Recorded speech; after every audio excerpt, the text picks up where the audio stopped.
സർവേഷാം നമസ്കാര. നമസ്കാരം.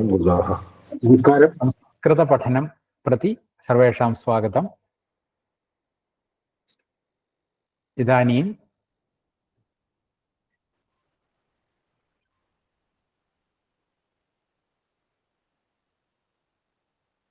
സഹസ്രനാമദ്വാരാ സംസ്കൃത പഠനം. തത്ര ഗത വർഗേ കിഞ്ചിത് കിഞ്ചിത് പഠിതവന്തഃ. പഠാമः. സഹസ്രനാമ ആരംഭം. വേദവ്യാസ ഋഷി അനുഷ്ടുപ്ഛന്ദ വിശ്വരൂപോ മഹാവിഷ്ണുർദേവതാ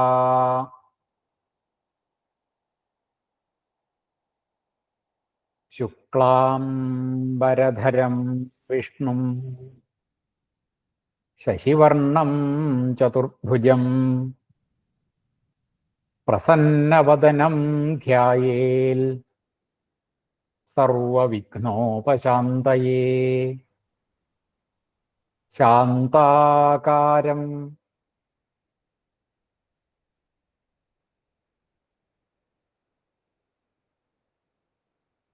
ഭുജഗശയനം പത്മനാഭം സുരേശം വിശ്വാകാരം ഗഗനസദൃശം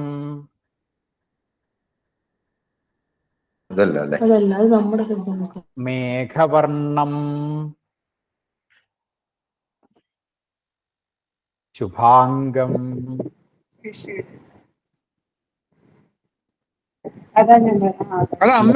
നീകാന്തം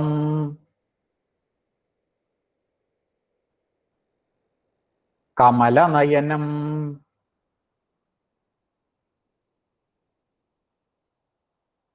യോഗിഹൃദ്ധ്യാനഗമ്യം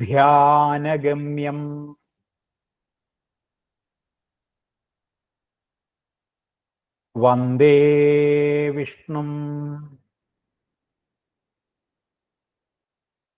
ഭവഭയഹരം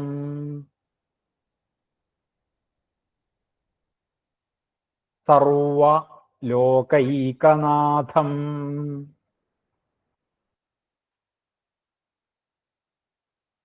ഇത്രയാണ് നമ്മൾ കഴിഞ്ഞ ദിവസം ചൊല്ലിയത്. ധ്യാന ശ്ലോകം മാത്രമാണ് ചൊല്ലിയത്. ഇനി ബാക്കിയുള്ള സഹസ്രനാമത്തിലേക്ക് ഇനിയാണ് കിടക്കുന്നത്. ഇനിയുള്ള ശ്ലോകങ്ങൾ എന്ന് പറഞ്ഞാൽ നാമങ്ങൾ ഇങ്ങനെ കൃത്യമായിട്ട് ഇങ്ങനെ പറഞ്ഞു പോയി എന്ന് മാത്രമേ ഉള്ളൂ. അതിലൊരു ക്രിയ, ഒരു കർമ്മം അങ്ങനെയൊന്നും ഉണ്ടാവില്ല.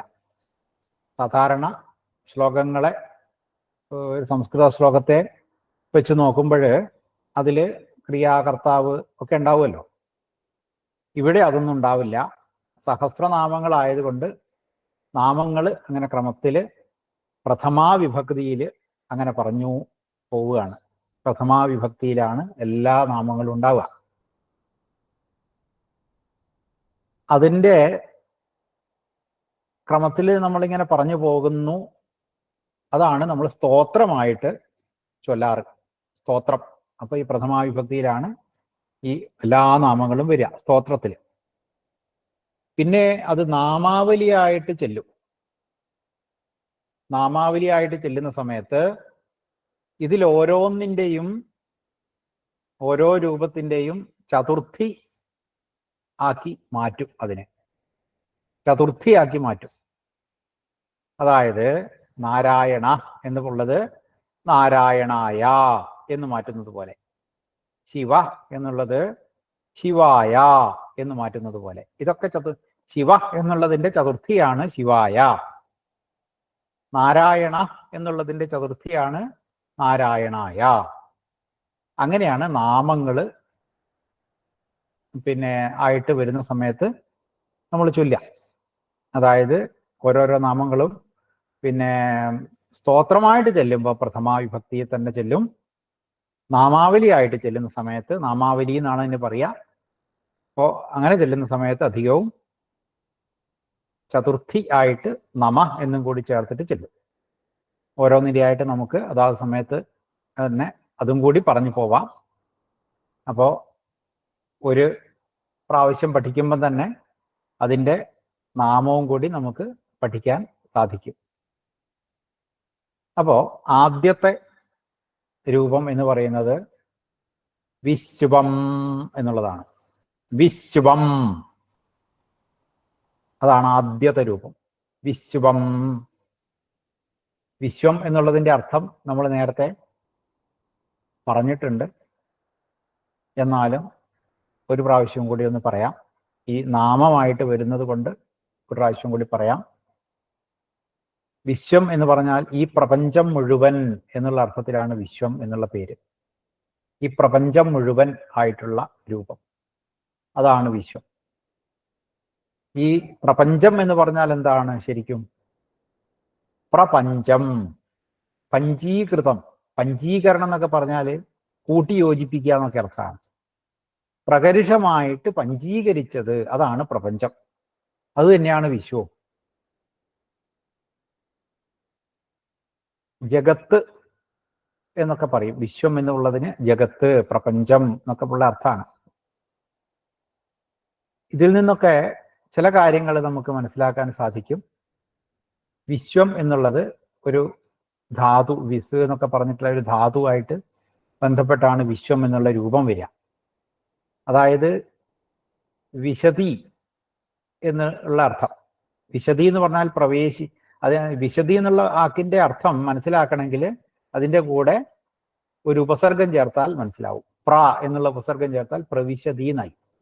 അപ്പൊ അത് തന്നെയാണ് വിശതി, പ്രവേശിക്കുക. അപ്പോ പ്രകർഷമായിട്ട് ഒരു രൂപത്തിന് ഉണ്ടാക്കിയിട്ട് അതിൻ്റെ ഉള്ളിലേക്ക് ഭഗവാൻ സ്വയം വിശതി, പ്രവേശിച്ചു. അങ്ങനെ ആകുമ്പോൾ ഉള്ളതാണ് വിശ്വം എന്നുള്ള പേര് വരാൻ കാരണം. അതുകൊണ്ടാണ് ഭഗവാൻ അതിലേക്ക് പ്രവേശിച്ചത് എന്നുള്ള അർത്ഥത്തിലാണ് വിശ്വം എന്ന് പേര്. അതുകൊണ്ട് തന്നെ ഈ വിശ്വം എന്നുള്ളത് നപുംസകലിംഗമായിട്ടുള്ള രൂപമാണ്, പുല്ലിംഗ രൂപമല്ല എന്നർത്ഥം. വിശ്വം, വിശ്വേ, വിശ്വാനി, അങ്ങനെ രൂപം വരിക. ഹേ വിശ്വ, ഹേ വിശ്വേ, ഹേ വിശ്വാനി, വിശ്വം, വിശ്വേ, വിശ്വാനി, വിശ്വേന വിശ്വാഭ്യാം വിശ്വയ്യേ എന്നുള്ള ഒരു തരത്തിലാണ്. വിശ്വേന വിശ്വാഭ്യാം വിശ്വയ്യേ എന്ന് കഴിഞ്ഞാൽ പിന്നെയാണ് ചതുർത്ഥി വരിക. അപ്പൊ നമ്മൾ ചൊല്ലിയല്ലോ, ഞാൻ പറഞ്ഞു നാമാവലിയായിട്ട് വരുമ്പോൾ അതിന്റെ ചതുർത്ഥി രൂപം വരണം എന്ന് പറഞ്ഞു. അപ്പോഴ് വിശ്വം, വിശ്വേ, വിശ്വാനി എന്നുള്ളത് അതിന്റെ പ്രഥമാരൂപാണ്. അതിൽ തന്നെ ഹേ വിശ്വ, ഹേ വിശ്വേ, ഹേ വിശ്വാനി എന്നാകുമ്പോൾ സംബോധനയായി. പിന്നെ വിശ്വം, വിശ്വേ, വിശ്വാനി എന്ന് രണ്ടാമതും ആദ്യം വന്നതുപോലെ തന്നെ വരും, അത് ദ്വിതീയയായി. പിന്നെ വിശ്വേന വിശ്വാഭ്യാം വിശ്വയ്യേ എന്ന് വരുന്ന സമയത്ത് അത് തൃതീയ വിഭക്തിയായി. ഇനി നമുക്ക് നാമാവലിക്ക് വേണ്ടത് ചതുർത്ഥിയാണ്. അപ്പൊ അത് വിശ്വസ്മൈ എന്നാണ് രൂപം വരിക. വിശ്വസ്മൈ, വിശ്വസ്മൈ നമ എന്നാണ് രൂപം വരിക. അപ്പോൾ വിശ്വം എന്നുള്ളത് ഈ ലോകത്തിന് മുഴുവൻ പറയുന്ന പേരാണ്. ആ വിഷ്ണുവിന്റെ പര്യായമായിട്ട് എന്തുകൊണ്ട് ഈ വിശ്വം എന്നുള്ളത് വന്നു എന്നുള്ളതിന്റെ ഉത്തരാണ് ആ ഉണ്ടാക്കിയ ഇതിലേക്ക് വിഷ്ണു പ്രവേശിച്ചു. അപ്പോഴാണ് അത് ശരിയായിട്ട് നമ്മൾക്ക് മനസ്സിലാക്കാൻ പാകത്തിനുള്ള ഒരു വിശ്വമായിട്ട് മാറിയത്. ഈ വിശ്വം എന്ന് പറയുന്നത് എന്തോ ഒന്നാണ്. അതിലേക്ക് ആ മഹാവിഷ്ണു പ്രവേശിച്ചപ്പോഴാണ് അത് ഒരു രൂപം, എന്തോ ഒരു ചൈതന്യമോ ഒക്കെ ആയി മാറിയത്. ഇല്ലെങ്കിലൊന്നുമല്ല. അപ്പൊ അതുകൊണ്ടാണ് വിശ്വം എന്നുള്ള ഈ നപുംസകലിംഗ പദം മഹാവിഷ്ണുവിന്റെ ആദ്യത്തെ പര്യായമായി മാറിയത്. അപ്പം വിശ്വം എന്നായി. പിന്നെ അടുത്തത് വിഷ്ണു എന്നാണ് അടുത്ത രൂപം. വിഷ്ണു രണ്ടാമത്തത്. ഈ വിഷ്ണു എന്ന് പറഞ്ഞാൽ ആരാണ്? നമുക്കറിയാം, ത്രിമൂർത്തികളിലെ ഒരാളായിട്ടുള്ള വിഷ്ണുവാണ്. പിന്നെ മഹാവിഷ്ണുവിൻ്റെ പേര്, ഇതൊക്കെ ഞാൻ കഴിഞ്ഞ ദിവസം പറഞ്ഞു തോന്നുന്നു. ഇതൊക്കെയാണ് വിഷ്ണു എന്ന് പറഞ്ഞാൽ. കഴിഞ്ഞ ദിവസം ഞാൻ പറഞ്ഞിട്ടുണ്ട് ഇതൊക്കെ എന്താണ് എന്നൊക്കെ ഉള്ളത് പറഞ്ഞിട്ടുണ്ട്. അങ്ങനെ വിഷ്ണു എന്നുള്ളത് ഉകാരാന്തായിട്ടുള്ള രൂപമാണ്. വിഷ്ണു വിഷ്ണു വിഷ്ണവ, ഹേ വിഷ്ണു ഹേ വിഷ്ണു ഹേ വിഷ്ണവ, വിഷ്ണും വിഷ്ണു വിഷ്ണുൻ വിഷ്ണുന വിഷ്ണുഭ്യാം വിഷ്ണുഭി എന്ന് കഴിഞ്ഞ് തൃതീയ കഴിഞ്ഞാൽ പിന്നെയാണ് ചതുർത്ഥിയായിട്ടുള്ള രൂപം നാമാവലിക്ക് വേണമല്ലോ. അപ്പം വിഷ്ണവേ എന്ന് വരും, വിഷ്ണവേ എന്നുള്ള രൂപം. അപ്പം ആദ്യത്തത് വിശ്വം, രണ്ടാമത്തത് വിഷ്ണു. അപ്പം അത് നാമാവലി വരുമ്പോൾ വിശ്വസ്മയി എന്ന് ആദ്യം, പിന്നെ വിഷ്ണവേ എന്ന് വരും. അപ്പോൾ നാമാവലിയിലാണ് ചൊല്ലുന്നതെങ്കിൽ വിശ്വസ്മയി നമ, വിഷ്ണവേ നമ, അങ്ങനെ വരും. അപ്പം വിശ്വം വിഷ്ണുർ, അത് രണ്ടെണ്ണം കിട്ടി. അടുത്തത് വഷട്കാര എന്നാണ്. വഷട്കാര, വഷട്കാര, വഷട്കാര. വഷട് എന്നുള്ള വാക്കിൻ്റെയൊക്കെ അർത്ഥം വരിക എന്താന്ന് വിചാരിച്ചാല് ഈ യജ്ഞവുമായിട്ട് ബന്ധപ്പെട്ടിട്ടുള്ള പേരാണ് വഷട്ട് എന്നൊക്കെ പറഞ്ഞാൽ. സാധാരണ ഹോമം ചെയ്യുന്ന സമയത്ത് ഒക്കെ ഈ വഷട് എന്നുള്ള ഇത് പ്രയോഗിക്കും. ഈ മന്ത്രങ്ങൾ ഒക്കെ പ്രയോഗിക്കുമ്പോഴൊക്കെ അവിടെ വഷട് എന്നുള്ള പ്രയോഗിക്കും. സ്വാഹ, വഷട്, ഇതൊക്കെ ഈ ഹോമമായിട്ട് യജ്ഞമായിട്ടൊക്കെ ബന്ധപ്പെട്ടിട്ടുള്ള പറയുന്ന പേരാണ്. അങ്ങനെ വഷട്ട് എന്നുള്ളതിൻ്റെ കാര, ആ രൂപമായിട്ടുള്ള ആള് വഷട്കാര. അവിടെയൊക്കെ നമ്മൾ ആരെയാണോ പ്രസാദിപ്പിക്കാൻ വേണ്ടിയിട്ട് ഒരുങ്ങുന്നത് അവിടെയൊക്കെ പിന്നെ ഈ രൂപം എന്നുള്ള അർത്ഥത്തിൽ ഈ യജ്ഞം, ഈ യജ്ഞത്തിൻ്റെ രൂപത്തിലുള്ള ആള് എന്നൊരർത്ഥം യജ്ഞം. അപ്പൊ യജ്ഞോ വൈ വിഷ്ണു എന്നൊക്കെ പറയും. യജ്ഞം തന്നെയാണ് മഹാവിഷ്ണു എന്ന് ഒരു ഒരു പറയാറുണ്ട്. അപ്പോൾ ഉപനിഷത്തുകളിലൊക്കെ ഇങ്ങനെ ഇത് അംഗീകരിക്കുന്നുണ്ട് പലതിലും. യജ്ഞോ വൈ വിഷ്ണു, യജ്ഞം തന്നെയാണ് വിഷ്ണു എന്നൊക്കെ. അപ്പോൾ യജ്ഞം ആയിട്ട് ബന്ധപ്പെട്ടതായത് കൊണ്ടാണ് വഷട്കാര എന്നുള്ള പേര് വന്നത്. അപ്പോൾ വഷട്കാര എന്ന് പറയുമ്പോൾ പിന്നെ അതിൻ്റെ നാമാവലിയായിട്ട് വരുമ്പോൾ, ചതുർത്ഥിയായിട്ട് വരുമ്പോൾ അത് വഷട്കാര എന്ന അകാരാന്ത രൂപമാണ്. അപ്പോൾ വഷട്കാരായ എന്ന് വരും, വഷട്കാരായ. അപ്പോൾ നമുക്ക് കിട്ടിയ രൂപങ്ങൾ വിശ്വം എന്നുള്ളതിന് വിശ്വസ്മയി, വിഷ്ണു എന്നുള്ളതിന് വിഷ്ണവേ, വഷട്കാരായ. അങ്ങനെ ഇപ്പം വിശ്വസ്മയി നമ, വിഷ്ണവേ നമ, വഷട്കാരായ നമ, അങ്ങനെ 3 നാമാവലികളാണ് ഇതിലിപ്പം വന്നിട്ടുള്ളത്. അപ്പം നമുക്ക് ചൊല്ലുമ്പോൾ വിശ്വം വിഷ്ണുർ വഷട്കാരോ എന്ന് കിട്ടി. അത് നമുക്കൊരു 3 പ്രാവശ്യം ചൊല്ലാം. വിശ്വം വിഷ്ണുർ വഷട്കാരോ, വിശ്വം വിഷ്ണുർ വഷട്കാരോ,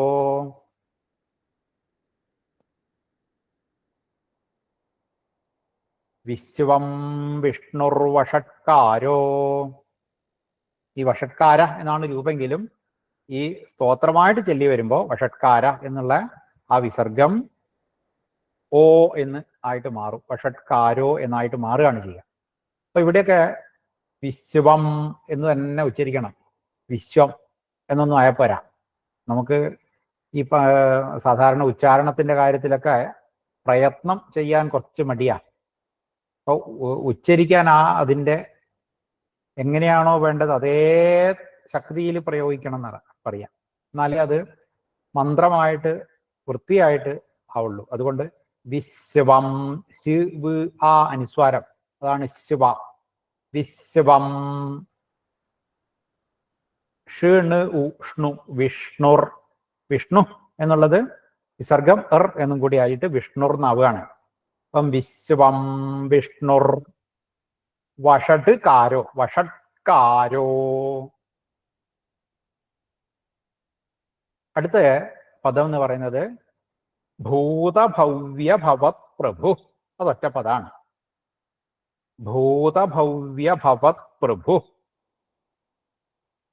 ഭൂത ഈ ഭൂതഭവ്യ ഭവത് പ്രഭു എന്നുള്ള ഒറ്റ പദമാണെങ്കിലും അതില് ഏതൊക്കെ പദങ്ങളുണ്ട് നോക്കാം. ഭൂത എന്നുള്ള പദമുണ്ട്, ഭവ്യ എന്നുള്ള പദമുണ്ട്, ഭവത് എന്നുള്ള പദമുണ്ട്, പ്രഭു എന്നുള്ള പദമുണ്ട്.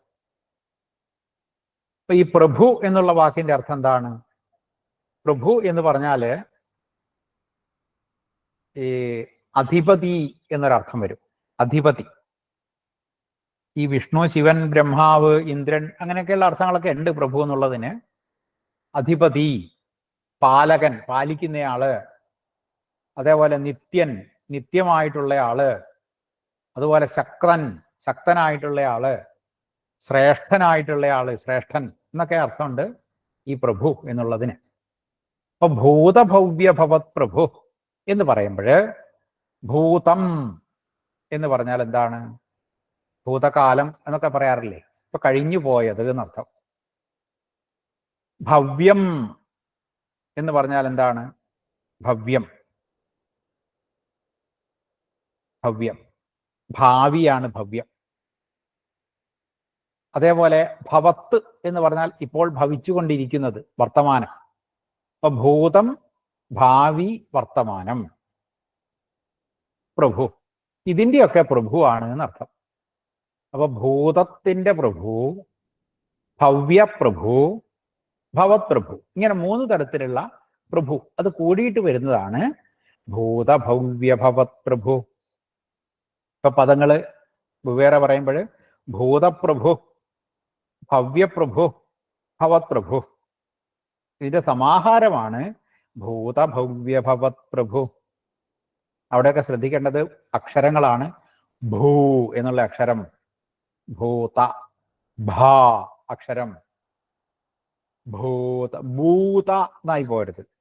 നമ്മൾക്കൊക്കെ പലപ്പോഴും പറ്റുന്നതാണ് ഭൂതഭവ്യ ഭവത് പ്രഭു. അതുപോരാ, കുറച്ച് ശക്തി കൊടുക്കുക തന്നെ വേണം, കുറച്ച് പ്രയത്നിക്കുക തന്നെ വേണം. ഭൂ നമ്മുടെ ഉള്ളിൽ നിന്ന് വരണം എന്നാ പറയാം. ആ ശക്തിയോട് കൂടിയിട്ടൊരു കാറ്റങ്ങനെ പുറത്തേക്ക് വരണം. ഭ ഒരു മുഴക്കം ഉണ്ടാവണം. ഈ ചെണ്ടയില്, ഈ വലന്തലയിൽ കൊട്ടുന്നത് പോലെ ഒരു മുഴക്കം, പെരുമ്പറയൊക്കെ കൊട്ടുന്ന സമയത്തില്ലേ ഒരു മുഴക്കം, അതേപോലെ ഒരു മുഴക്കം വരണം ഇങ്ങനെയുള്ള ശബ്ദങ്ങൾ ചെല്ലുമ്പോൾ. അത് ഘോഷങ്ങൾ എന്ന് തന്നെയാണ് എൻ്റെ പേര്. ഈ ഇങ്ങനെയുള്ള അക്ഷരങ്ങൾക്ക് പറയുന്ന പേര് ഘോഷം എന്നാണ്. ഘോഷം എന്ന് പറഞ്ഞാൽ ഘോഷിക്കപ്പെടുന്നത്. അപ്പൊ ഭൂ അത് ഘോഷാണ്, ഭ എന്നുള്ളത് ഘോഷം. ഭൂത, ഭ അവിടെയും ഭ എന്നുള്ളതൊക്കെ, ഭ എന്നുള്ളത് പൊതുവെ ഘോഷാണ്. വ്യ, വ്യ, ഭ, വത്, പ്ര, ഭു. അപ്പം ഇവിടെ കുറെ ഘോഷങ്ങൾ വരുന്നുണ്ട്, അതുകൊണ്ട് ശ്രദ്ധിക്കണം എന്നർത്ഥം. ഭൂത ഭവ്യ ഭവത് പ്രഭു, ഭൂത ഭവ്യ ഭവത് പ്രഭു,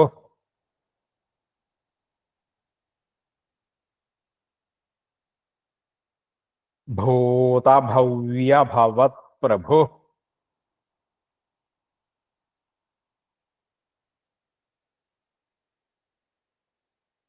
അപ്പൊ ഭൂതത്തിൻ്റെയും ഭാവിയുടെയും വർത്തമാനകാലത്തിൻ്റെയും പ്രഭു. പ്രഭു എന്ന് പറഞ്ഞതിന് ഞാൻ പറഞ്ഞു ഇതിൻ്റെയൊക്കെ അധിപതി, അല്ലെങ്കിൽ ഇതൊക്കെ പാലിക്കുന്നയാള്. ഭൂതത്തെ പാലിക്കുക, വർത്തമാനത്തെ, ഭാവിയൊക്കെ പാലിക്കുന്നയാള്, അല്ലെങ്കിൽ ഈ ഭൂതകാലത്തിലും ഭവ്യകാലത്തിലും ഭവത് കാലത്തിലൊക്കെ നിത്യനായിട്ടുള്ള ആള്, അതായത് ഒരേപോലെ നിൽക്കുന്നയാള്. ഈ ഭൂത ഭവ്യ ഭവത് കാലങ്ങളില് ശക്തനായിട്ട് നിൽക്കുന്നയാള്, ദുർബലനായി പോകുന്നില്ല. അതേപോലെ ഈ 3 കാലങ്ങളിലും ശ്രേഷ്ഠനായിട്ടുള്ള ആള്. ഇങ്ങനെയൊക്കെയുള്ള അർത്ഥത്തിലാണ് ഭൂതഭവ്യ ഭവത് പ്രഭു എന്ന പേര്. അപ്പം അതിൻ്റെത് പ്രഭു എന്നായതുകൊണ്ട് ഉകാരാന്താണ്. ഉകാരാന്താകുമ്പോൾ വിഷ്ണു എന്നുള്ളത് വന്നതുപോലെ വിഷ്ണവേ എന്നാണല്ലോ വിഷ്ണു എന്നുള്ളതിന് വന്നത്. അതേപോലെ പ്രഭു എന്നുള്ളത് പ്രഭവേ എന്നാണ് വരിക. പ്രഭു, പ്രഭു, പ്രഭവ. ഹേ പ്രഭോ, ഹേ പ്രഭു, ഹേ പ്രഭവ. പ്രഭും പ്രഭു പ്രഭൂൻ, പ്രഭുണ പ്രഭുഭ്യാം പ്രഭുഭി, പ്രഭവേ പ്രഭുഭ്യാം പ്രഭുഭ്യ. അപ്പൊ ഞാൻ ചതുർത്ഥി വരെ തൽക്കാലം ചൊല്ലുന്നുള്ളൂ. അത് കഴിഞ്ഞിട്ട് പിന്നെയുണ്ട് പഞ്ചമി, ഷഷ്ടി, സപ്തമി ഒക്കെ ഉണ്ട്. ഞാൻ അതൊന്നും ഇപ്പൊ തൽക്കാലം ചെല്ലുന്നില്ല. ഭൂതഭവ്യ ഭവത് പ്രഭവേ നമ എന്നാണ് അവിടെ രൂപം വരിക. വിശ്വം വിഷ്ണുർവഷട്കാരോ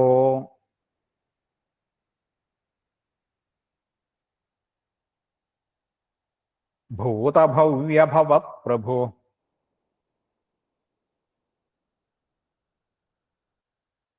വിശ്വം വിഷ്ണുർവഷട്കാരോ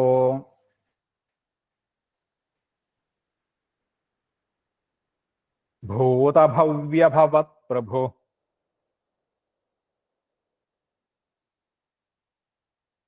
വിശ്വം വിഷ്ണുർവഷട്കാരോ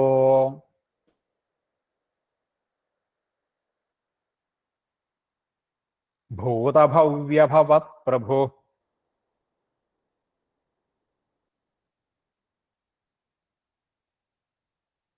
അടുത്ത പദം എന്ന് പറയുന്നത് ഭൂതകൃത് എന്നാണ്. ഭൂതകൃത്, കൃത്ത്, ഭൂതകൃത്ത്, ഭൂതകൃത്ത് അതാണ് അടുത്ത പദം. കൃത്ത് എന്ന് പറഞ്ഞാല് ഭൂതം, കൃത്ത്, ഇങ്ങനെ രണ്ട് പദങ്ങളാണ് ഈ ഭൂതകൃത്ത് എന്നുള്ളതിലുള്ളത്. അതായത് ഭൂതം, കൃത്ത്. കൃത്ത് എന്ന് പറഞ്ഞാല് ഉണ്ടാക്കുന്നയാള് എന്നർത്ഥം. ഭൂതകൃത്ത്, ഭൂതങ്ങളെ ഉണ്ടാക്കുന്നയാള്. ഭൂതങ്ങൾ എന്ന് പറഞ്ഞാൽ ഉണ്ടാക്കപ്പെട്ട സൃഷ്ടികള്, എല്ലാ സൃഷ്ടികളുടെയും കർത്താവ്, സ്രഷ്ടാവ് എന്നൊക്കെ അർത്ഥം. അപ്പോ ജീവികളെയൊക്കെ ഉണ്ടാക്കുന്നയാള് രണ്ടർത്ഥമുണ്ട് കേട്ടോ. ഈ സംഗതിക്ക് രണ്ടർത്ഥങ്ങളെ ശരിക്കും പറയാൻ പറ്റും. ഭൂതാനി കരോതി ഇതി ഭൂത, ഭൂതങ്ങളെ ഉണ്ടാക്കുന്നു. ഭൂതാനി കരോതി ഇതി ഭൂതം, ഭൂതകൃത്ത്. ഭൂതാനി കരോതി, ഭൂതങ്ങളെയൊക്കെ ഉണ്ടാക്കുന്നയാള്, അതായത് ഭൂതങ്ങളെല്ലാ സൃഷ്ടികളെയും ഉണ്ടാക്കിയ ആള്, സൃഷ്ടികളുടെയും സ്രഷ്ടാവ്. അതാണ് ഭൂതകൃത്ത് ഒരർത്ഥം. വേറൊരർത്ഥം കൂടി ഉണ്ട്. അതായത് നേരെ വിപരീതമായിട്ടുള്ള വേറൊരർത്ഥം കൂടി ഉണ്ട്. ഭൂതാനി കിന്തതി എന്നൊരർത്ഥം. ഭൂതങ്ങളെയൊക്കെ നശിപ്പിക്കുന്ന എന്നൊരർത്ഥം കൂടി ഉണ്ട്. ഈ ഉണ്ടായതിനെയൊക്കെ നശിപ്പിക്കുക, ഉണ്ടായതിനെയൊക്കെ നശിപ്പിക്കുന്ന എന്നർത്ഥം. അപ്പോ ഇവ പറഞ്ഞതിന്റെ അർത്ഥം എന്താണ്? സൃഷ്ടിസ്ഥിതി സംഹാരങ്ങളുടെ ദേവത എന്നൊരർത്ഥം ചെറിയ തോതിൽ ഇവിടെ കിട്ടും. ഭൂതകൃത്ത് എന്ന് പറയുമ്പോൾ ഭൂതങ്ങളെ ഉണ്ടാക്കുന്ന എന്നൊരർത്ഥമുണ്ട്, ഭൂതങ്ങളെ നിഗ്രഹിക്കുന്ന എന്നർത്ഥമുണ്ട്. അപ്പൊ സൃഷ്ടി സ്ഥിതി സംഹാരങ്ങൾ അവിടെ അർത്ഥാവും. ഭൂതകൃത്ത്. അപ്പൊ ഇവിടെ പിന്നെ ഈ അർത്ഥം പറയുമ്പോ പിന്നെ ഈ മൂന്ന് തരത്തിലുള്ള ഗുണങ്ങൾ സൃഷ്ടി സ്ഥിതി സംഹാരം പറയുന്ന സമയത്ത് അവിടെ പല പല കാര്യങ്ങളും അക്കൂട്ടത്തിൽ വരും. സൃഷ്ടിക്കണം എന്നുണ്ടെങ്കിൽ രജോ ഗുണം പ്രധാനമായിട്ട് വേണം. സംഹരിക്കണം എന്നുണ്ടെങ്കിൽ തമോ ഗുണം പ്രധാനമായിട്ട് വരണം. അതേപോലെ സംരക്ഷിക്കണം എന്നുണ്ടെങ്കിൽ സത്വഗുണം പ്രധാനമായിട്ട് വരും. അപ്പോൾ ഇങ്ങനെ പറഞ്ഞ സ്ഥിതിക്ക് മൂന്ന് ഗുണങ്ങളും ഒരേ രൂപത്തിൽ ഉള്ള ആള് എന്നൊക്കെ അർത്ഥം ആക്കിയെടുക്കാം. രജോ ഗുണം കൂടുമ്പോഴാണ് സ്രഷ്ടാവായിട്ട് മാറുക, തമോ ഗുണം കൂടുമ്പോഴാണ് സംഹാരകനായിട്ട് മാറുക. അത് നമ്മൾ മനസ്സിലാക്കിയാൽ മതി. അങ്ങനെ ഭൂതകൃത്ത് എന്ന് കിട്ടി. ഭൂത, അവിടെയും ഭൂ എന്ന് വന്നിട്ടുണ്ട്, അക്ഷരം ശ്രദ്ധിക്കണം. ഭൂതകൃത്, കൃത്ത് എന്നാണ് വരികയെങ്കിലും ഈ ശ്ലോകമായിട്ട് ചൊല്ലിപ്പോകുമ്പോൾ ഭൂതകൃത് എന്ന് ചൊല്ലിയാലും മതി. ഭൂതകൃത്, ഭൂ അടുത്തതായിട്ട് ചേരുമ്പോൾ അവിടെ കൃത് എന്ന് എഴുതിയാലും മതി, ദാനം എന്നൊക്കെ വരുന്നത്. പക്ഷെ അത് പദം മാത്രമായിട്ട് ചെല്ലുമ്പോൾ ഭൂതകൃത് എന്ന് വരും. അപ്പൊ കൃത്ത് ഇത് തകാരാന്തായിട്ടുള്ള രൂപമാണ്. തകാരാന്തം. കൃത്ത്, കൃതൗ കൃത, ഹേ കൃതൗ കൃത, കൃതം കൃതൗ കൃത, കൃതാ കൃദ്ഭ്യാം കൃദ്ഭി, കൃതേ കൃദ്ഭ്യാം കൃദ്ഭ്യ, അങ്ങനെയാണ് രൂപം പോവുക.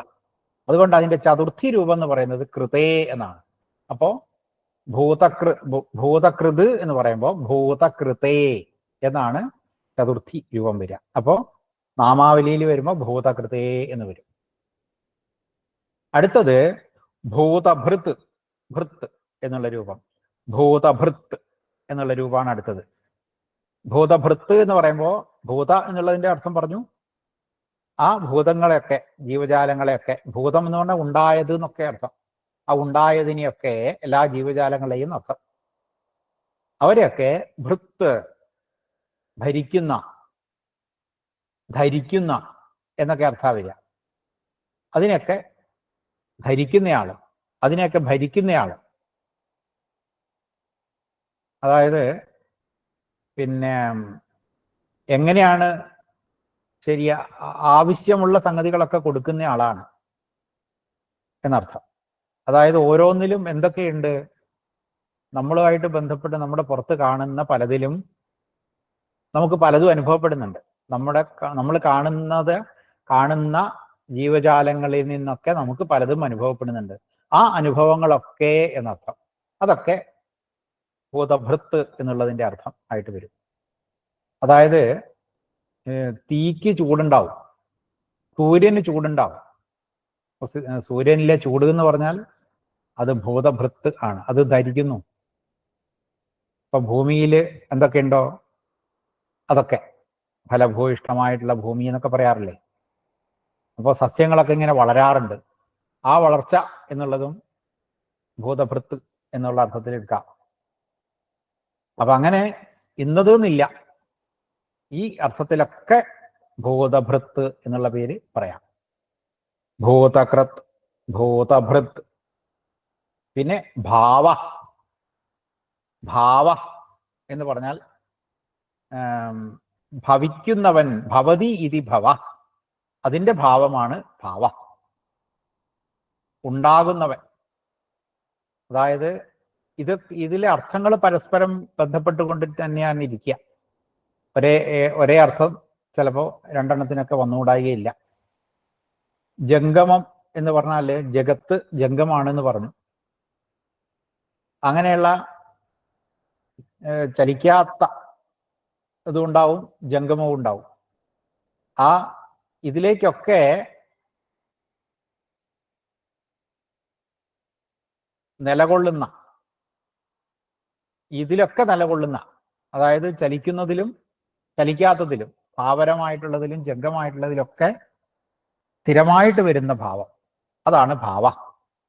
അത് പിന്നെ ഭാവ എന്നുള്ളത് അകാരാന്താണ്. അതിൻ്റെ ചതുർത്ഥി എന്ന് പറയുന്നത് ഭാവായ എന്നാണ്. അപ്പൊ ഭാവായ എന്ന് വരും. പിന്നെ ഭൂതാത്മാ എന്നതാണ് അടുത്ത രൂപം. ഭൂതാത്മാ, ഭൂതാത്മാ. അവിടെ ഭൂ താത്മാ, ഭൂതാത്മാ. ആത്മാ എന്നുള്ളത് നകാരാന്തായിട്ടുള്ള രൂപമാണ്. അപ്പോൾ ആത്മാ, ആത്മാനൗ, ആത്മാന. ഹേ ആത്മൻ, ഹേ ആത്മാനൗ, ഹേ ആത്മാന. ആത്മാനം, ആത്മാനൗ, ആത്മന. ആത്മന, ആത്മഭ്യാം, ആത്മഭി, ആത്മനേ എന്ന് വരും. അപ്പോ ഭൂതാത്മനേ എന്നാണ് ചതുർത്ഥി വരിക. ഭൂതാത്മാ. ഈ ഭൂതാത്മാ എന്ന് പറഞ്ഞാൽ എന്താ? ഭൂതങ്ങളുടെയൊക്കെ ആത്മാവായിട്ടുള്ള എന്നർത്ഥം. ഭൂതങ്ങളുടെയൊക്കെ, എല്ലാ ജീവജാലങ്ങളുടെയും ആത്മാവായിട്ടുള്ള, എല്ലാ ജീവജാലങ്ങളിലും ഉണ്ടായിരിക്കുന്ന, എല്ലാ സ്ഥലങ്ങളിലും പ്രകടമായിട്ട് മനസ്സിലാവുന്ന എന്നൊക്കെ അർത്ഥം. അങ്ങനെയുള്ള ആത്മാവ്, അതാണ് ഭൂതാത്മാ എന്നർത്ഥം. ഭൂതങ്ങളുടെയൊക്കെ ആത്മാവായിട്ടുള്ള. പിന്നെ ഭൂതഭാവന. ഭൂതഭാവന, ഈ ഭൂതങ്ങളെയൊക്കെ ഭാവന ചെയ്തയാൾ എന്നർത്ഥം. ഭൂതം എന്ന് പറഞ്ഞാൽ എന്താണ്? ഞാൻ പറഞ്ഞു, ഉണ്ടായത്. ആ ഉണ്ടായതിനൊക്കെ ഭാവന ചെയ്തയാളാണ്. ഇദ്ദേഹത്തിന്റെ ഭാവന കൊണ്ടാണ് എല്ലാം ഉണ്ടായത്. സൃഷ്ടിക്കണം എന്നൊരാഗ്രഹം തോന്നിയപ്പോഴാണ് പലതും ഉണ്ടായിട്ടുള്ളത്. അപ്പൊ അതിനെ കുറിച്ചൊക്കെ നമ്മൾ നേരത്തെ പറഞ്ഞു. പിന്നെ സൃഷ്ടിക്കാൻ വേണ്ടിയിട്ട് വിരാട് സ്വരൂപത്തെ സ്വീകരിച്ചു എന്നൊക്കെ പറഞ്ഞല്ലോ. ആ വിരാട് സ്വരൂപത്തിന്റെ വിഷയം തന്നെയാണ് വരുന്നത് ഈ ഭൂതഭാവന. ആ വിരാട് സ്വരൂപമാണ് പിന്നീട് പലതും ഭാവന ചെയ്തിട്ട് ഓരോന്നായിട്ട് സൃഷ്ടിക്കുക, അതിനെ പരിപോഷിപ്പിക്കുക ഒക്കെ ചെയ്തത്. അതാണ് ഭൂതഭാവന എന്നർത്ഥം. അപ്പോൾ ഭൂതഭാവന അവിടെ ഭൂതഭാവനായ എന്നാണ് രൂപം വരിക, ചതുർത്ഥി അകാരാന്തായതുകൊണ്ട്. അപ്പൊ നമുക്ക് ചൊല്ലാം. ഭൂതകൃത് ഭൂതഭൃത് ഭാവോ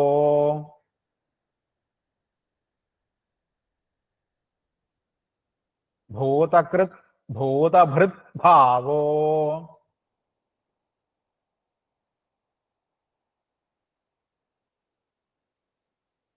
ഭൂതകൃത് ഭൂതഭൃത് ഭാവോ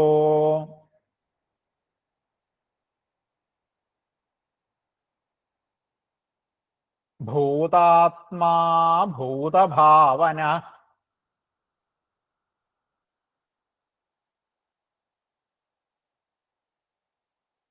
ഭൂതാത്മാ ഭൂതഭാവന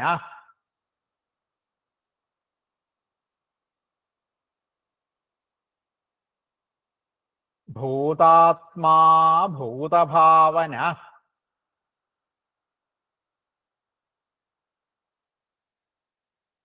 ഭൂതകൃത് ഭൂതഭൃത് ഭാവോ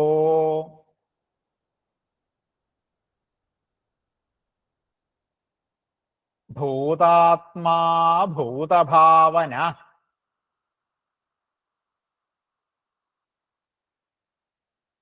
ഭൂതകൃത് ഭൂതഭൃത് ഭാവോ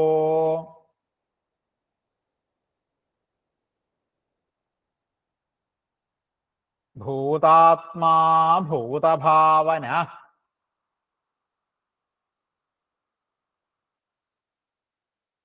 വിശ്വം വിഷ്ണുർവഷട്കാരോ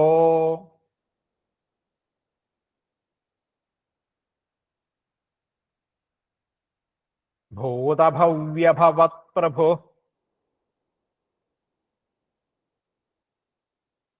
ഭൂതകൃത് ഭൂതഭൃത് ഭാവോ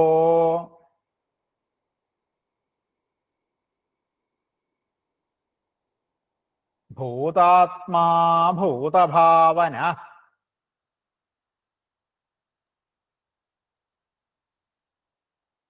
ഇപ്പോ ഒരു ശ്ലോകം ആയി. ഇനി രണ്ടാമത്തെ ശ്ലോകത്തിലേക്ക് കടക്കാം.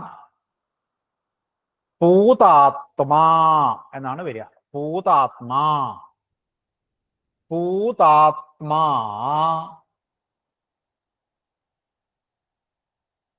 പൂതാത്മ പൂതമായിരിക്കുന്ന ആത്മാവോട് കൂടിയ ആള്. പൂതം എന്ന് പറഞ്ഞ വാക്കിന്റെ അർത്ഥം നല്ല ശുദ്ധമായിട്ടുള്ളത്, പവിത്രമായിട്ടുള്ളത് എന്നൊക്കെ അർത്ഥമാണ്. പവിത്രം, വളരെ ശുദ്ധം ആയിട്ടുള്ളത് ആത്മാ, അങ്ങനെയുള്ള ആത്മാവോട് കൂടിയ ആള്. അതായത് ആത്മാവ് എന്ന് പറഞ്ഞാൽ തന്നെ പൊതുവെ ഒന്നും ബാധിക്കാത്തയാണ്, പൊതുവെ അങ്ങനെയാണ്. പക്ഷെ ജീവാത്മാവാകുമ്പോൾ കുറച്ചൊക്കെ ചില മാലിന്യങ്ങളൊക്കെ കുറേശ്ശൊക്കെ കലരും, മായ അതുകൊണ്ടൊക്കെയുള്ള മാലിന്യങ്ങളൊക്കെ കുറച്ചൊക്കെ വരും. ചില വാസനകള് താല്പര്യങ്ങള്, പിന്നെ ബുദ്ധി കൊണ്ട് നമുക്ക് തോന്നുന്ന ചില കാര്യങ്ങളൊക്കെ ഉണ്ടാവും, വികാരങ്ങള്.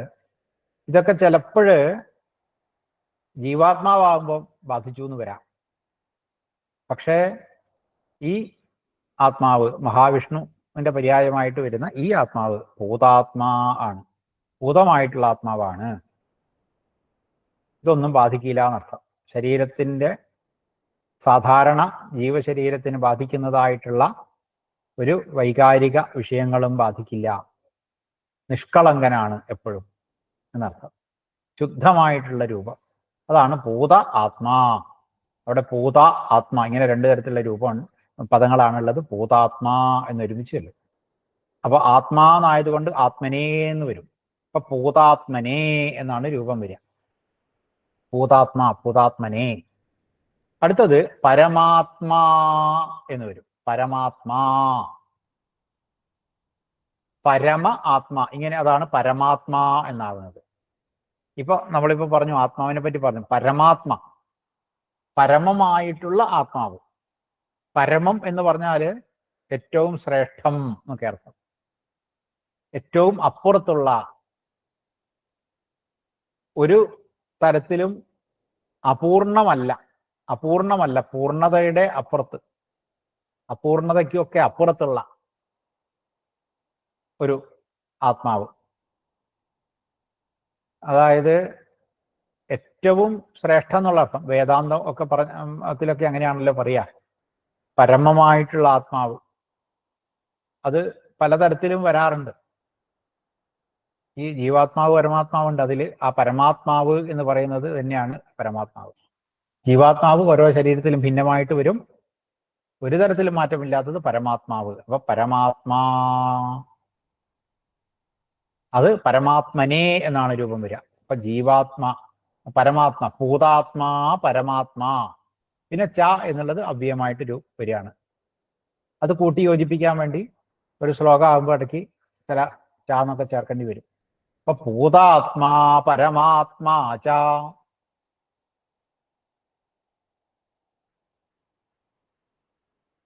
ഭൂതാത്മാ പരമാത്മാ ച.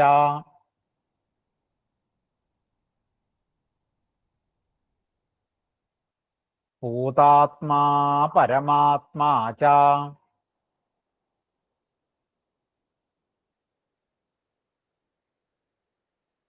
അടുത്തത് മുക്താനാം പരമാഗതി. മുക്താനാം പരമാഗതി.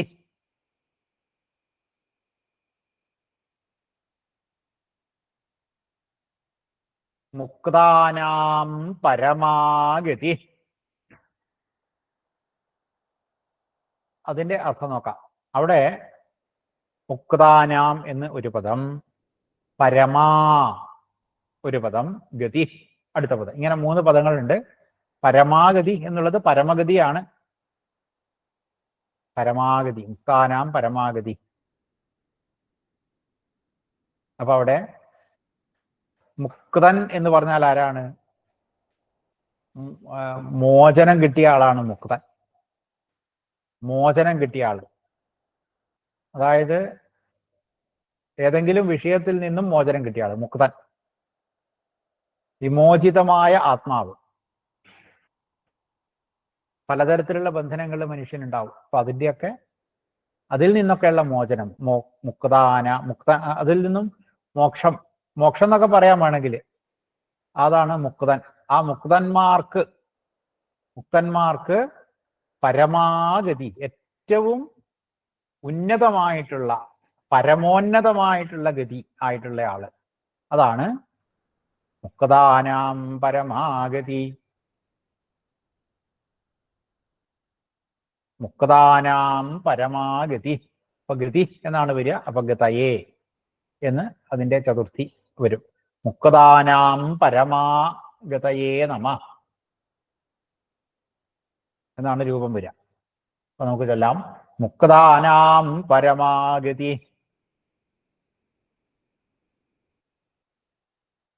മുക്താനാം പരമാഗതി.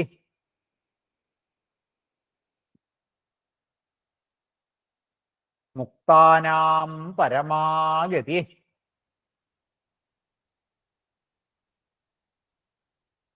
ഭൂതാത്മാ പരമാത്മാ ച.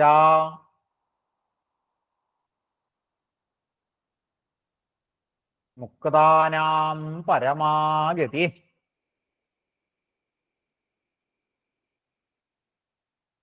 ഭൂതാത്മാ പരമാത്മാ ച.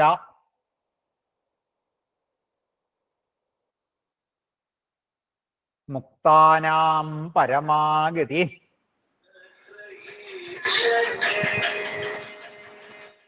ഭൂതാത്മാ പരമാത്മാ ച.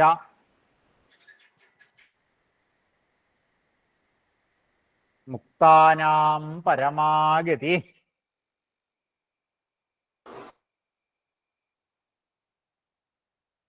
അടുത്തത് അവ്യയ. അവ്യയ എന്നുള്ള വാക്കിന് പല അർത്ഥങ്ങളുണ്ട്. അവ്യയ എന്ന് പറഞ്ഞാല് മാറ്റമില്ലാത്തത്, നാശം ഒരിക്കലും ഉണ്ടാവാത്തത്, അതാണ് അവ്യയ. വ്യയം ഇല്ലാത്തത്, ചെലവില്ലാത്തത്. അപ്പം അത് ചെലവ് ആയിക്കൊണ്ടൊക്കെ തീരുമല്ലോ. അപ്പൊ ഇത് ഒരു മാറ്റവും ഇല്ലാതെ തുടരുന്നത്, ചെലവില്ലാത്തത്. പരിണാമമില്ലാത്തത്, മാറ്റമില്ലാത്തത്. അതാണ് അവ്യയ. ആ അർത്ഥത്തിലാണ്. അവ്യയ എന്നുള്ളത് അവ്യയായ എന്ന് വരും ചതുർത്ഥി. അപ്പോൾ നാമാവലി വരുമ്പോൾ അവ്യയായ എന്ന് വരും. അടുത്തത് പുരുഷ. പുരുഷ എന്ന് പറഞ്ഞാല് പുരുഷൻ എന്നർത്ഥം. പുരുഷൻ എന്ന് പറഞ്ഞാൽ ആരാണ്? അതായത് 2-3 അർത്ഥത്തിൽ പുരുഷൻ എന്ന് പ്രയോഗിക്കാറുണ്ട്. ഈ പുരത്തിൽ വസിക്കുന്ന എന്നൊരർത്ഥമുണ്ട് പുരുഷൻ എന്നുള്ളതിന്. പുരം എന്ന് പറഞ്ഞ വാക്കിന് ഈ കോട്ട എന്നൊക്കെ അർത്ഥം. കോട്ട. പുരം എന്ന് പറഞ്ഞാൽ കോട്ട. അതായത് നവദ്വാരങ്ങളോട് കൂടിയ ഒരു കോട്ടയുടെ ഉള്ളിൽ താമസിക്കുന്ന, ഈ ശരീരത്തെയാണ് ഉദ്ദേശിക്കുന്നത്. ഭാഗവതത്തിലൊക്കെ ഒരു കഥ ഉണ്ട്. ഒരു കഥയായിട്ട് പറഞ്ഞിട്ട് അത് അവസാനം നമ്മുടെ ശരീരവുമായിട്ടൊക്കെയുള്ള ബന്ധത്തെ പറ്റിയാണ് ആ കഥയിൽ വിവരിക്കുന്നത്. ഞാൻ അതിനെപ്പറ്റി ഇപ്പം പറയുന്നില്ല. ഏതായാലും പുരഞ്ജനോപാഖ്യാനം എന്ന് പറഞ്ഞിട്ട് ഒന്നുണ്ട്, പുരഞ്ജനൻ. അപ്പൊ അതില് പുരം എന്നുള്ള വാക്കിന്റെ അർത്ഥം ഈ നവദ്വാരങ്ങളോട് കൂടിയിട്ടുള്ള ഒരു കോട്ട. 9 ഭാഗത്തും ദ്വാരങ്ങളുണ്ട് എന്നൊക്കെയാണ് ആ അർത്ഥത്തിൽ പറയുക. പക്ഷെ നമ്മുടെ ശരീരം എന്ന് പറഞ്ഞാൽ നവദ്വാരങ്ങളാണ് എന്ന് പ്രസിദ്ധമാണല്ലോ. അപ്പൊ അതന്നെ. അപ്പൊ അങ്ങനെയുള്ള ആ ശരീരത്തിൽ താമസിക്കുന്നവൻ എന്നർത്ഥം. പുരി സേതേ ഇതി പുരുഷ. പുരത്തിൽ വസിക്കുന്നവൻ, അതാണ് പുരുഷൻ. 9 കവാടങ്ങളുള്ള കോട്ട എന്നർത്ഥം. അവിടെ താമസിക്കുന്നയാള്. പിന്നെയോ അതേപോലെ തന്നെ പൂരയതി എന്നും പറയാം പുരുഷൻ. പൂരയതി ഇതി പുരുഷ. അതായത് നമ്മുടെ ആത്മാവ് എന്നുള്ളത് ശരീരത്തിലേക്ക് കയറുകയാണല്ലോ. ആ ശരീരത്തിൽ കയറിയിട്ട് ആ ശരീരത്തെ പൂരിപ്പിക്കുന്നു. അപ്പൊ അങ്ങനെ ഒരു വിഷയം, അങ്ങനെ പൂരിപ്പിക്കുന്നത് കൊണ്ട് പുരുഷനായി. ആ പൂരിപ്പിക്കുന്നയാള് ആത്മാവ്, അത് പുരുഷനാണ്. അങ്ങനെ ഒരു പേര് പുരുഷ എന്നൊരു പേര്. അത് പുരുഷൻ സ്ത്രീ എന്നുള്ള അങ്ങനെ ഒരു ഇതല്ല നമ്മൾ ഉദ്ദേശിക്കുന്ന അർത്ഥമല്ല. സ്ത്രീകളായാലും ഒക്കെ ഈ പുരുഷൻ തന്നെയാണ്. അതിന്റെ അർത്ഥം ഇതാണ് എന്നർത്ഥം. പുരുഷ, അവ്യയ പുരുഷ. അടുത്തത് സാക്ഷി. പുരുഷ എന്നുള്ളത് ഞാൻ പറഞ്ഞു പുരുഷായ എന്നാണ് വരിക. പിന്നെ വരുന്നത് സാക്ഷി. സാക്ഷി. സാക്ഷി എന്നുള്ള വാക്കിന്റെ അർത്ഥം നമുക്കറിയാം. എല്ലാത്തിനും സാക്ഷിയായിട്ട് ഉള്ളയാള്, അത് തന്നെയാണ് സാക്ഷി. സാക്ഷി, കണ്ണോട് കൂടിയ ആള് സാക്ഷി. അതായത് ഈ ലോകം മുഴുവൻ കാണുക മാത്രം ചെയ്യുന്നയാള് എന്നൊരു വേറൊരർത്ഥം. ഈ ലോകത്തില് എല്ലാത്തിലും ഉണ്ട്, എല്ലാം മനസ്സിലാക്കുന്നു, പക്ഷെ ഒന്നിനെയും അനുഭവിക്കുന്നില്ല, അതിലൊന്നും മുഴുകുന്നില്ല. എല്ലാം കാണുക മാത്രം ചെയ്യുന്നയാള്, എല്ലാം അറിയുക മാത്രം ചെയ്യുന്നയാള്.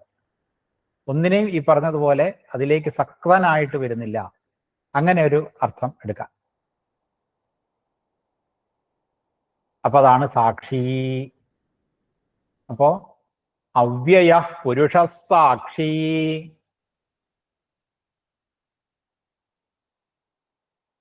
അവ്യയ പുരുഷ സാക്ഷി.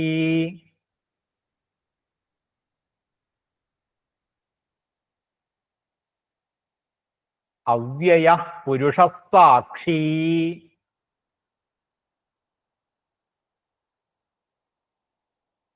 ഇനി അടുത്തത് ക്ഷേത്രജ്ഞ. ക്ഷേത്രജ്ഞ. ക്ഷേത്രജ്ഞ. അതായത് ക്ഷേത്രം ജ്ഞ, 2 പദങ്ങളാണ്. ക്ഷേത്രത്തെ അറിയുന്നവൻ, ക്ഷേത്രത്തെ അറിയുന്നവൻ, അതാണ് ക്ഷേത്രജ്ഞൻ സാധാരണ നിലയ്ക്ക് ഒരർത്ഥം.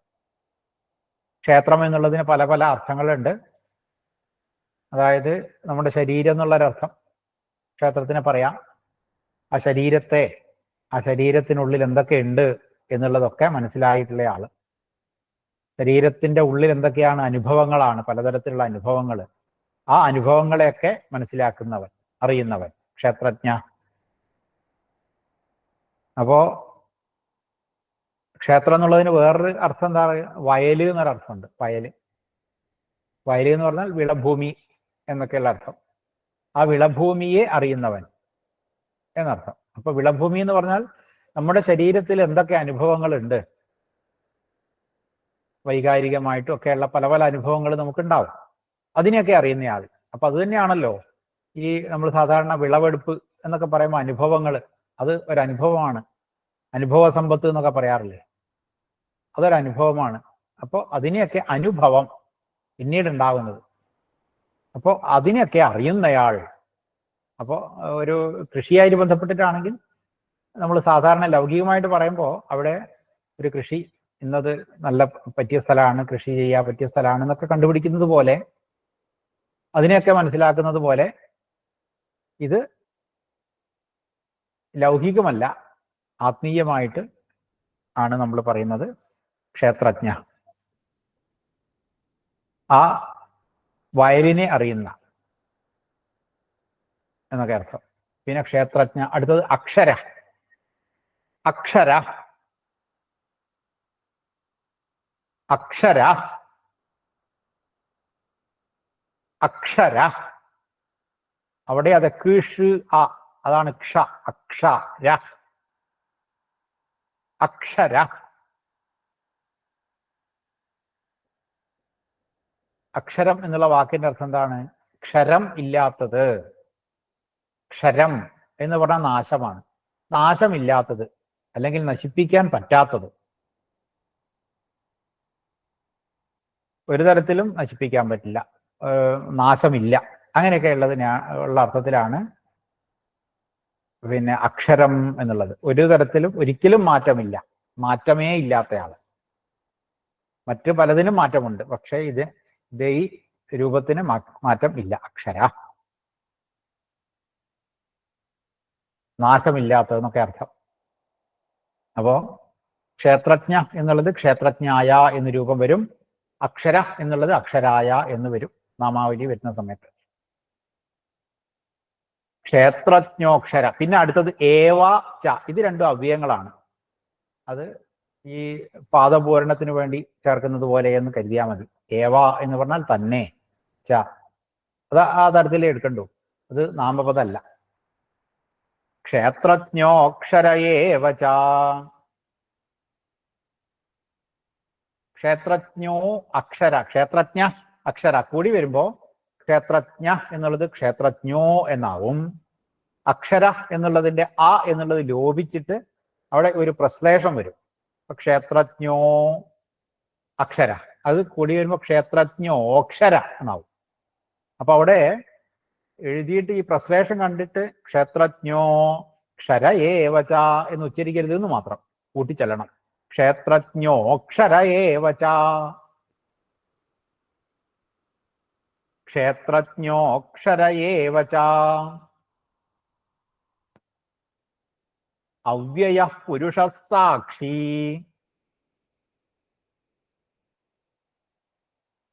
ക്ഷേത്രജ്ഞോക്ഷര ഏവച.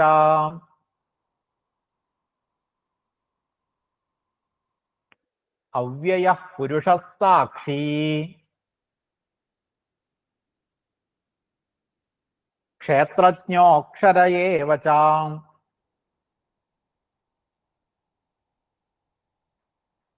ഭൂതാത്മാ പരമാത്മാ ച.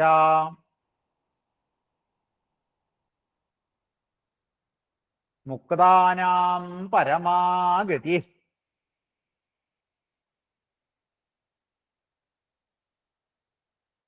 അവ്യയ പുരുഷ സാക്ഷി.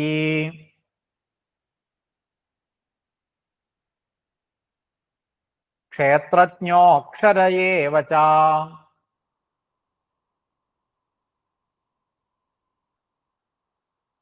നമുക്കിനി ഇന്നിപ്പോ 2 ശ്ലോകങ്ങളാണ് നമ്മൾ പഠിച്ചത്. ആ 2 ശ്ലോകങ്ങളും ഒന്ന് ചൊല്ലി നോക്കാം. വിശ്വം വിഷ്ണുർവഷട്കാരോ.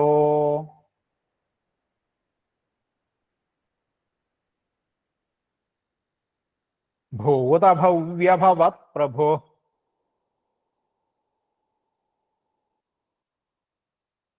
ഭൂതകൃത് ഭൂതഭൃത് ഭാവോ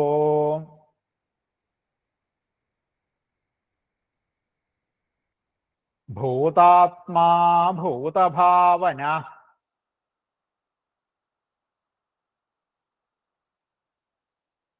ഭൂതാത്മാ പരമാത്മാ ച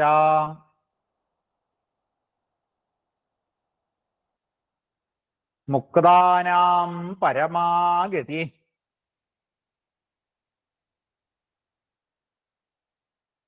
അവ്യയഃ പുരുഷഃ സാക്ഷി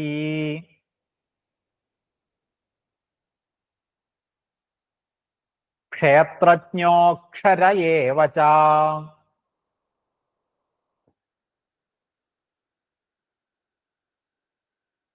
അപ്പൊ ഇത്രയും 2 ശ്ലോകങ്ങളാണ് നമ്മൾ പഠിച്ചിട്ടുള്ളത്.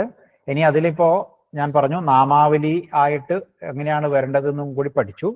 അപ്പൊ ഈ നമ്മൾ ഇത്രയും ചൊല്ലിയ അത്രയും ഉള്ളതിന്റെ നാമാവലിയും കൂടി നമുക്കൊന്ന് ചൊല്ലി നോക്കാം. അപ്പം നമ എന്ന് അവസാനമായിട്ട് വരും. അപ്പോ വിശ്വസ്മൈ നമ,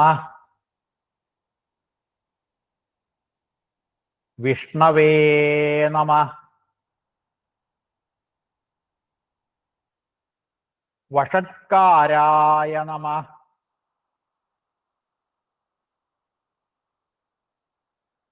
ഭൂതഭവ്യഭവത് പ്രഭവേ നമ,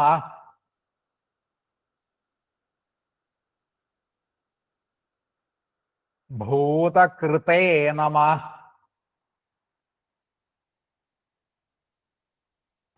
ഭൂതഭൃതേ നമ,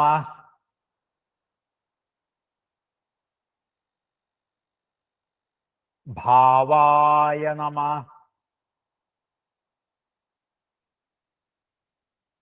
ഭൂതാത്മനേ നമ,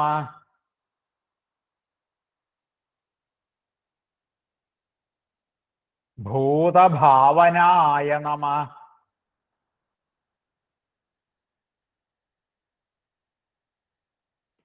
ഭൂതാത്മനേ നമ,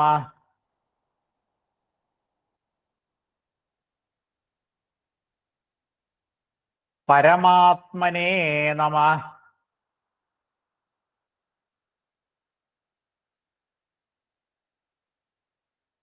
മുക്താനാം പരമായൈ ഗത്യൈ നമ. അത് മുക്താനാം പരമായൈ, പരമാഗതി എന്നാണല്ലോ. അപ്പൊ പരമാഗതി എന്നുള്ളത് ഒരുമിച്ച് അല്ലാതെ പരമായൈ ഗത്യൈ വിശേഷണ വിശേഷമായിട്ട് വരും. മുക്താനാം പരമായൈ ഗത്യൈ നമ.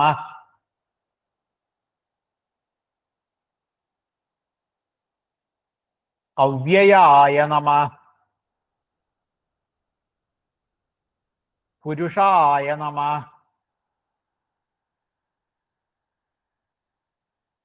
സാക്ഷിണേ നമ,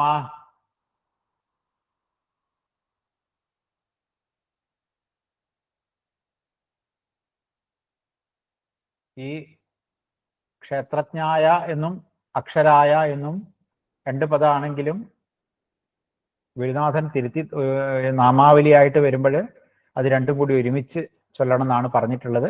അപ്പോൾ ക്ഷേത്രജ്ഞായ അക്ഷരായ നമ, ക്ഷേത്രജ്ഞായ അക്ഷരായ നമ.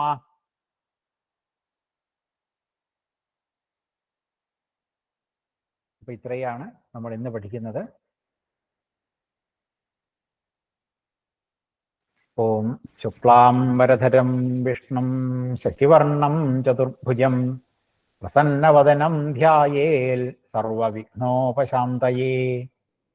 ശാന്താകാരം ഭുജഗശയനം പത്മനാഭം സുരേശം വിശ്വാകാരം ഗഗനസദൃശം മേഘവർണം ശുഭാംഗം ലക്ഷ്മീകാന്തം കമലനയനം യോഗിഹൃദ്ധ്യാനഗമ്യം വന്ദേ വിഷ്ണും ഭവഭയഹരം സർവലോകൈകനാഥം. വിശ്വം വിഷ്ണുർവഷട്കാരോ ഭൂതഭവ്യഭവത് പ്രഭു ഭൂതകൃത് ഭൂതഭൃത് ഭാവോ ഭൂതാത്മാ ഭൂതഭാവന ഭൂതാത്മാ പരമാത്മാ ച മുക്താനാം പരമാഗതി അവ്യയഃ പുരുഷസാക്ഷി ക്ഷേത്രജ്ഞോക്ഷര ഏവ ച. തൽക്കാലം അവസാനിപ്പിക്കാം. എല്ലാവർക്കും നമസ്കാരം. ഗുരുനാഥ, ഒരു സംശയം. നിർത്തി ചോദിക്കാം. നമസ്കാരം. ഗുരുനാഥ, ഭൂതകൃത് നാമ അത് കൃതധാതു അർത്ഥം ഏകവാരം വന്നത്. കൃത് ഭൂതകൃത് നാമ കൃതധാതു. കൃത് എന്നുള്ളതിന്റെ അർത്ഥം ഉണ്ടാക്കുന്ന എന്നർത്ഥമാണ്. ഭൂതങ്ങളെ ഉണ്ടാക്കുന്ന എന്നൊരർത്ഥവും പിന്നെ ഭൂതങ്ങളെ സംഹരിക്കുന്ന എന്നുള്ളൊരർത്ഥവും കിട്ടുന്നുണ്ട്. കൃത്ത് എന്നുള്ള വാക്കുകൊണ്ട് രണ്ടർത്ഥം കിട്ടുന്നുണ്ട്. ഇല്ലാണ്ടാക്കുന്ന എന്നർത്ഥം കൂടി കിട്ടുന്നുണ്ട്. ഗതി എന്ന് പറഞ്ഞത് എന്താ? ഗതഹ എന്ന് പറഞ്ഞത് എന്താ? ഏതാണ്? ഗതഹ പരമായ ഗതയില്ലേ? ഗതി. ഗതി പരമമായിട്ടുള്ള ഗതിയായിട്ടുള്ള എന്നർത്ഥം. ഗതി എന്ന് പറഞ്ഞാൽ എന്താ ലിംഗ വരാ? ഗതി എന്ന് പറഞ്ഞാല് ഈ പുല്ലിംഗവും സ്ത്രീലിംഗവും ഒക്കെ ഉണ്ട് ഗതി എന്ന് പറയുമ്പോ. ഇവിടെ പുല്ലിംഗമായിട്ട് തന്നെ ഗതി, ഗതി, ഗതയ ഇകാരാന്തായിട്ടുള്ള രൂപം. സാധാരണ ഈ പുസ്തകങ്ങളിലെ കാണുന്നത് പരമായ ഗതയെ നമ്മന്നാണ് ഇതിലൊക്കെ ഇവിടെയൊക്കെ. ഉണ്ട്. അതാണ് പറഞ്ഞത്. ഈ 2-3 തരത്തില് പണ്ട് കൽപ്പന നമ്പൂരി തിരുത്തിയിട്ടുള്ളത്. ഈ ഗതി എന്നുള്ളത് സ്ത്രീലിംഗ പദമാണ് ശരിക്കും. ഗതി എന്നുള്ളത് ഇവിടെ വിഷ്ണുവിന്റെ പര്യായമാണെങ്കിലും സ്ത്രീലിംഗ പദമാണ്. അപ്പൊ പരമാഗതി, പരമായൈ ഗത്യൈ. അപ്പൊ ഗത്യൈ ഗതയെ എന്ന് 2 രൂപം ഉണ്ടെങ്കിലും ഗുരുനാഥൻ എനിക്ക് പറഞ്ഞു തന്നിട്ടുള്ളത് ഗത്യൈ എന്നുള്ള. ഞങ്ങൾക്ക് ഗതയെ എന്നുള്ളത് തിരുത്തിയിട്ട് ഗത്യൈ എന്നാക്കിയിട്ടുണ്ട്. രണ്ടും ശരിയല്ല, അല്ല അത്ര ശരിയുള്ളതുണ്ടോ? അങ്ങനെ പറയാൻ പറ്റില്ല. ഗത്യൈ എന്നുള്ളത് ആണ് ശരിയുണ്ടാവുക തോന്നുന്നു. ഇവിടെ സാധാരണ ഇവിടുത്തെ ബുക്കിലും ഇവിടെ ഞങ്ങളിവിടെ ലക്ഷാസനിക്കൊക്കെ ഇതാണ് ഇങ്ങനെയാണ് ജപിക്കാറ്. അതുകൊണ്ടാ ചോദിക്കാൻ കാരണം. അതെ, ഞാൻ പറഞ്ഞല്ലോ ഈ പലതരത്തില് ഉച്ചാരണം ഉണ്ട് പല ദിക്കിലും. പക്ഷേ ഗുരുനാഥൻ തിരുത്തി തന്നിട്ടുണ്ട്. ഗതയെ എന്ന് ഞങ്ങൾ ചെല്ലിയപ്പോ, പുസ്തകത്തിലുള്ളത് ചെല്ലിയപ്പോ അത് തിരുത്തിയിട്ട് ഗത്യൈ എന്നാക്കിയിട്ടുണ്ട് എന്നർത്ഥം. ഈ പരമാഗതയെ എന്ന് പറഞ്ഞാൽ മതിയോ? രണ്ടും കൂടി യോജിപ്പിച്ചിട്ട് എന്നാ തെറ്റില്ല. അതെ, അങ്ങനെയാണ് പലതിലും കാണുക. പരമാഗതി എന്നാണ് പലതിലും കാണുക. അത് പരമായൈ ഗത്യൈ എന്ന് തന്നെ തിരുത്തിയിട്ടുണ്ട് എന്നർത്ഥം. ശരി. ഈ സാക്ഷി എന്ന് പറയുന്നത് എന്താ? എന്ത് ലിംഗ? സാക്ഷിണ എന്ന് പറഞ്ഞത് എങ്ങനെയാ? സാക്ഷി, സാക്ഷിണവും സാക്ഷിണ നകാരാന്താണ്. അകാരാന്താണ്. ഓ, നകാരാന്തം. ലിംഗാണത്? പുല്ലിംഗാണ്. കരി, കരിണവും കരിണ എന്നൊക്കെ വരുന്നത് പോലെ പുല്ലിംഗായിട്ടുള്ള രൂപമാണ്. സാക്ഷി, സാക്ഷിണവും സാക്ഷിണ. ശരിയാണ്. കരി, കരിണവും കരിണ എന്ന് ഉദാഹരണമായിട്ട് പറയാം. ഓക്കെ. ചേട്ടാ, വളരെ ഹൃദ്യമായി വളരെ മനോഹരമായി വിവരിച്ചു തന്നതിൽ വളരെ നന്ദിയുണ്ട്. വളരെ ഹൃദ്യമായി.